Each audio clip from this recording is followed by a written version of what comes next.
שלום וברכה, מה העניינים? נעשה שיעורון קצר לפרשת שבוע. תראו, עם ישראל במצרים, בעומק השעבוד במצרים, זה לא סתם במצרים. המהר"ל מפראג, שכולם מכירים אותו, המהר"ל והגולם, שהוא ברא איזשהו גולם, הרכיב חלקים, לא יודע מה עשה שם. אז חוץ מזה שהוא הרכיב גולם, זה ככה, כולם מספרים, אמרנו, הוא גם היה תלמיד חכם גדול מאוד באירופה לפני 450 שנה. והוא יש לו ספרים מאוד מאוד חשובים שהוא כתב. אז אני חשבתי ככה, לתת לכם איזשהו נגיע לפרשת שבוע, שמי שירצה יוכל לומר איזשהו דבר תורה קטן על שולחן שבת. בכל אופן, אז אני רוצה ככה להתחיל.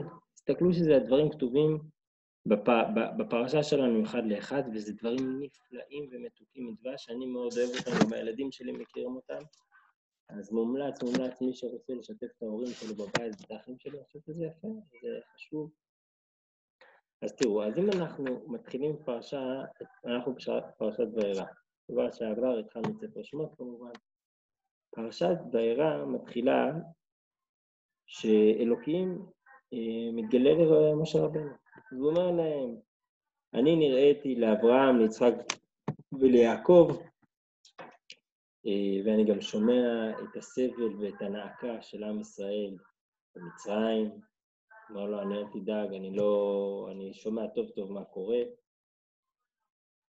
הוא אומר, אבל אני רוצה עכשיו להעביר את העולם תהליך. עכשיו, התהליך הזה מתחיל מעם ישראל. כמו כל תהליך בעולם, שלכם הראו, כל תהליך בעולם, עם ישראל עוברים בו, עוברים דרכו, עוברים בתוכו, עוברים במרכזו, עוברים בצדדיו, אבל הכל סובב סביב עם ישראל. וכשאנחנו מדברים על הנקודה הזאת ביציאת מצרים, שאנחנו מתחילים אותה ממש בפרשות האלו, אז אנחנו מבינים דבר מאוד מאוד חשוב. מצרים זה לא עוד אומה שיש בעולם, זה לא עוד עם, אלא זה העם שיש במצרים. ומי שעומד במרכז הפעולה במצרים זה עם ישראל. הם מסתמכים על עם שרבבות של גברים, נשים וטף, שעל גבם, פשוטו כמשמעו, הם בונים את האימפריה הכי גדולה באותה תקופה. שכמובן, מי שהפך את האימפריה הזאת להיות אימפריה זה יוסף הצדיק, שהוא אמר לפרעה בדיוק איך זה וכמה לחלק, ובסוף קנה את כל הרכוש וכו', כמו שאנחנו מכירים בסוף ספר בראשית. אבל שימו לב, הקדוש ברוך הוא מבטיח שהוא יגאול ושהוא יביא את עם ישראל לארץ ישראל. אבל יש פסוק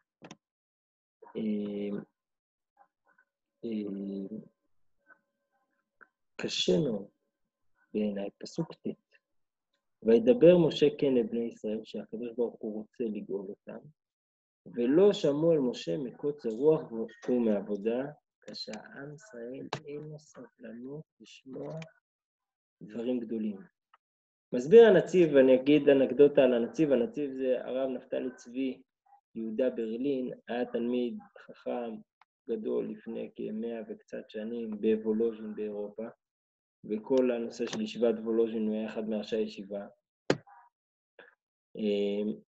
והוא אומר שהדבר הראשון שהקדוש ברוך הוא עשה זה לגרום לעם ישראל לשמוע את דבר אלוקים. שהקדוש ברוך הוא מדבר איתנו כל רגע, והפסוק הזה אומר, וידבר משה כן אל בני ישראל, ולא שמעו אל משה מקוצר רוח ומעבודה קשה. הם לא שמעו, למה? כי הם לא חיפשו את דבר השם. והאמת, אי אפשר להאשים אותם. קשה מאוד בתקופה הזאת לשמוע את דבר השם, קשה מאוד בתקופה הזאת להבין שהקדוש ברוך הוא מדבר איתנו, אז קודם כל, הכי חשוב לקדוש ברוך הוא שעם ישראל יקשיב.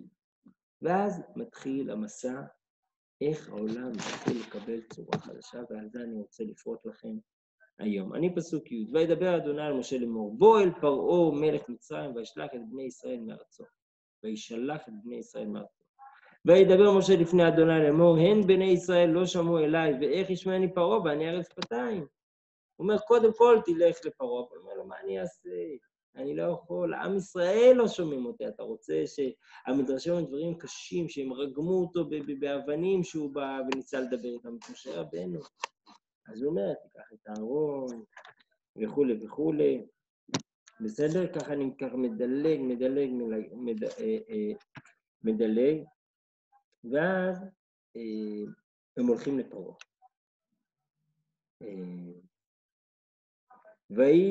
וידבר, אני בפסוק כ"ט.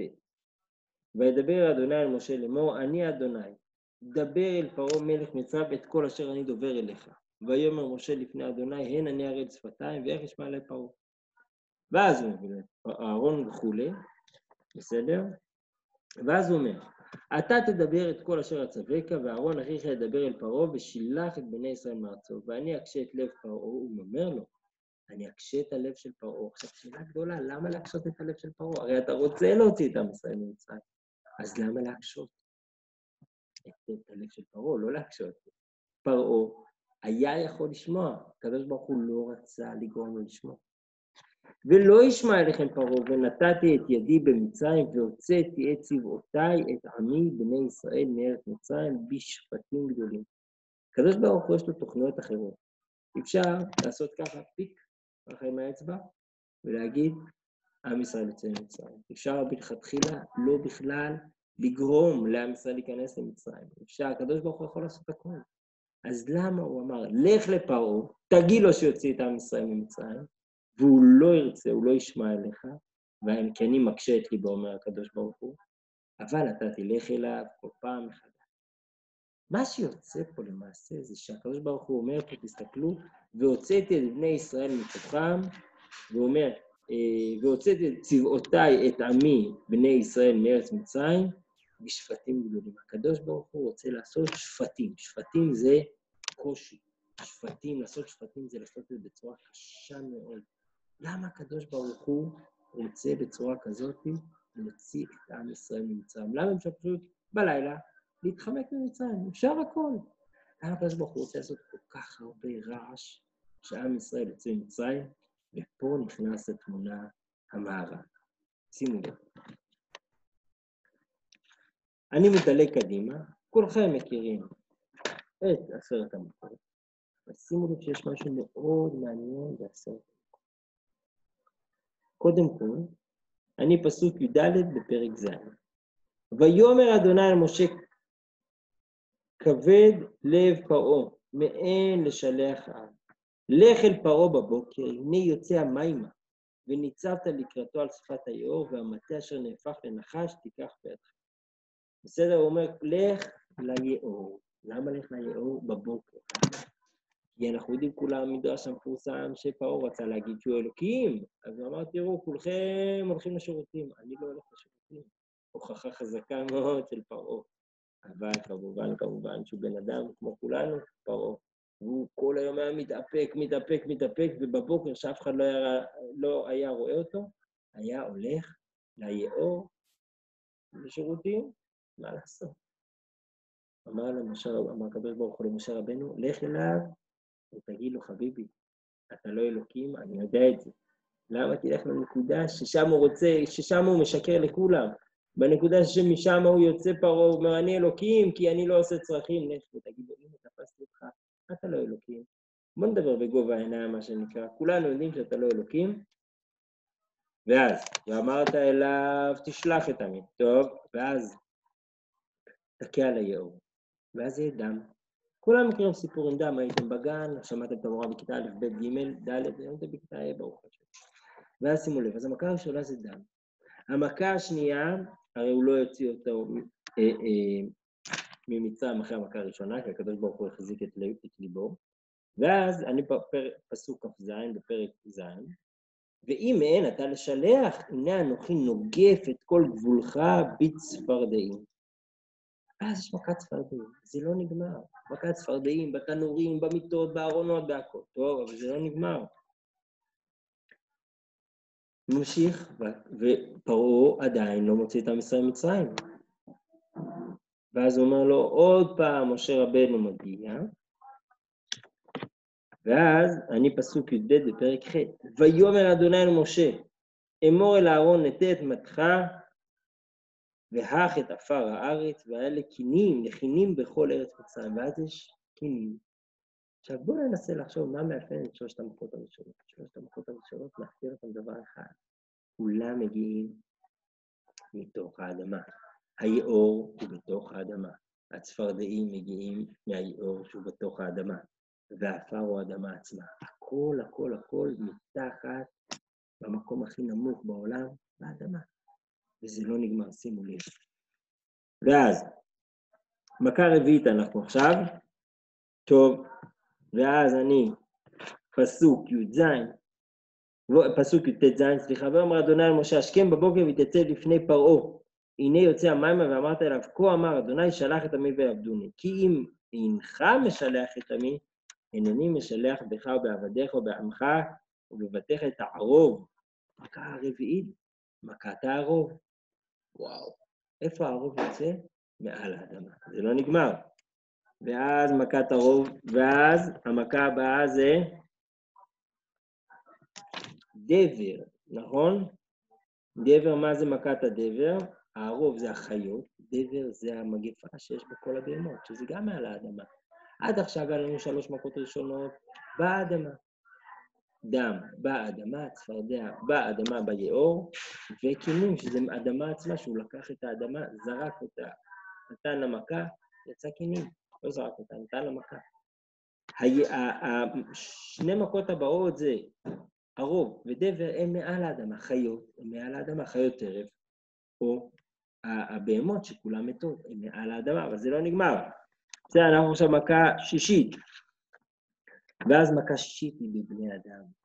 אחר זה מתחיל בהמות, חיות טרף, בהמות, בני אדם, שכין, קח את החופן, פיח, זרוק כלפי השמיים, וזה עושה איזה מחלה בבני אדם. לפני כן הייתה מחלה בבהמות, עכשיו המחלה היא בבני אדם, מעל האדמה, אבל הולכים על האדמה. אז זה לא נגמר, יקיריי. ממשיכים, אנחנו במכה השביעית. מה המכה השביעית, אתם יודעים? ברד. ברד, מאיפה מגיע ברד? מאיפה מגיע ברד, יקיריי? ברד, הנה, אני בפרק ט', פסוק י"ז. עודך מסתולל בעמי לבלתי שלחם. הנני ממטיר כעת מחר ברד כבד מאוד, אשר לא יהיה כמוהו במצרים למין היום היווסדה ועד עתה. מאיפה מגיע ברד? מהשמיים. ברד הרבה, המכה השמינית, מגיע השמיים. חושך, המכה התשיעית, מגיע מהשמיים. מכת בכורות, המכה העשירית, מגיעה מהקדוש ברוך הוא בכותב בעצמו. מה זה השפטים האלו? ובשביל זה התכנסנו כאן. השפטים האלו, יקיריי, זה מתחת לאדמה, מעל האדמה והשמיים. כל הבריאה כולה משועבדת. פתאום המצרים שהם עובדי אלילים, שהם רואים כל דבר בנפרד, שמיים נפרד מהים ומהחיות ומהבהמות, פתאום הכל זה נעשה שפטים בכל הבריאה כולה, כל מצרים. ואמרנו שפתחנו ואמרנו מצרים זה לא היה אומה קטנה, זה היה אימפריה שמשם הכל יצא. למעשה העולם כולו עבר שפטים. מה זה שפטים? חינוך. שכל העולם מבין שיש קדוש ברוך הוא שהוא שולט בהכל. והסיבה שהקדוש ברוך הוא הכניס את עם ישראל למצרים זה כדי להגיד שאני דרך עם ישראל מבאר ומופיע לכל העולם. אמרנו שצריך להסתכל איפה שקדוש ברוך הוא במציאות, הקדוש ברוך הוא אומר, אם אתם לא תרצו בעבותות של אהבה, בחיבוקים לראות שאני נמצא בכל המציאות, אז אתם תראו בדרך הקשה, זה 10 המציאות. ובאמת הייתה שם בדרך קשה, העולם עבר קושי עצום. אז זה מה שרציתי להגיד לכם, אם תצליחו לשתף את בני משפחתכם בחידוש הנפלא הזה של המהר"ל, אני בטוח שהם ייהנו ממצא פיכם. אז אמרנו, דם, צפרדע, קינים, מתחת לאדמה, או אדמה, דבר, שכין, דם, צפרדע, קינים, ערוב, זה מכה רביעית, ערוב, דבר, שכין, מעל האדמה, אבל צמוד לאדמה, נכון, בהמות, חיות טרף, בהמות, ובני אדם, ואז מכה שביעית, שמינית, תשיעית, עשירית, זה ברד, הרבה חושך, בכורות, זה מגיע מהשמיים. כל הבריאה כולה נשלטת בידי הקדוש ברוך הוא, זה השבטים, זה החידוש הגדול של המהר"ל, שיהיה לכם שבת שלום, ובעזרת השם, שיהיה בריאות לעולם ולנו בפרט. להתראות.